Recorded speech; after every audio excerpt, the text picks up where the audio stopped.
Alors quand on va à un salon d'emploi, c'est très simple, il faut faire ses devoirs, il faut se préparer. Et comment on se prépare? On se prépare comme si on allait à une entrevue. On va d'abord faire de la recherche, par exemple, sur les employeurs qui vont être au salon. Quelles sont les compagnies qui sont là? Quels sont les postes qui vont être offerts? Cette petite recherche, je peux la faire au préalable en allant sur le site internet de l'organisateur du salon, sur les sites directement des entreprises pour voir quels sont les exposants, quels sont les postes à combler, quelle est la philosophie de l'entreprise pour essayer d'adapter mon discours aux postes qui vont être offerts. Donc ça, c'est la première étape, c'est une étape de recherche.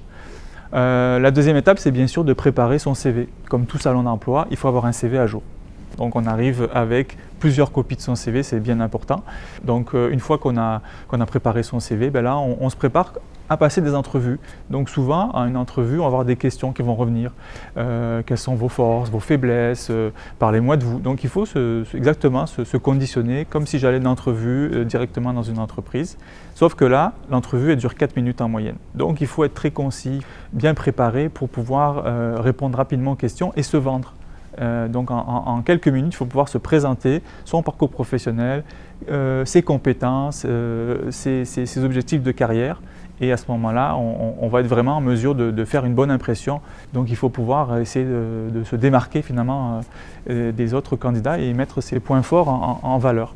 C'est sûr qu'après, il y a l'attitude, c'est venir avec une attitude ouverte, une attitude d'empathie avec les gens qui vont être là. Il y a beaucoup de monde dans un salon d'emploi.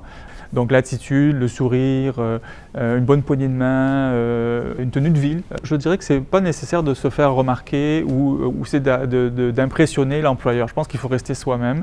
Il faut se présenter tel qu'on est, ne pas essayer d'en faire plus. Et vraiment d'essayer d'établir un bon contact avec l'entreprise pour qu'elle puisse ensuite être intéressée à vous rencontrer rapidement. Après un salon, moi je dirais que c'est important de faire un bon suivi. On a eu des bons contacts avec certaines compagnies, il y a peut-être des postes qui nous intéressent, il faut montrer qu'on est motivé.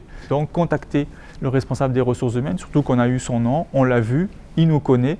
Donc faire un suivi téléphonique quelques jours après, par courriel, demander à la personne au RH qu'est-ce qu'il en est de sa candidature, est-ce qu'elle envisage de nous rencontrer pour une deuxième entrevue, où en est le processus de recrutement, est-ce qu'il y a eu embauche, pas embauche. C'est important de faire ces démarches-là de suivi. Je pense que ça peut être intéressant aussi de créer un contact privilégié avec certains responsables des RH via un réseau social professionnel. Ça peut être une opportunité intéressante, je pense, de toute façon de s'inscrire dans ce site-là, dans ces sites de réseaux sociaux et par là même de pouvoir faire ces suivis aussi directement avec les compagnies qui nous intéressent ou les recruteurs qui nous intéressent.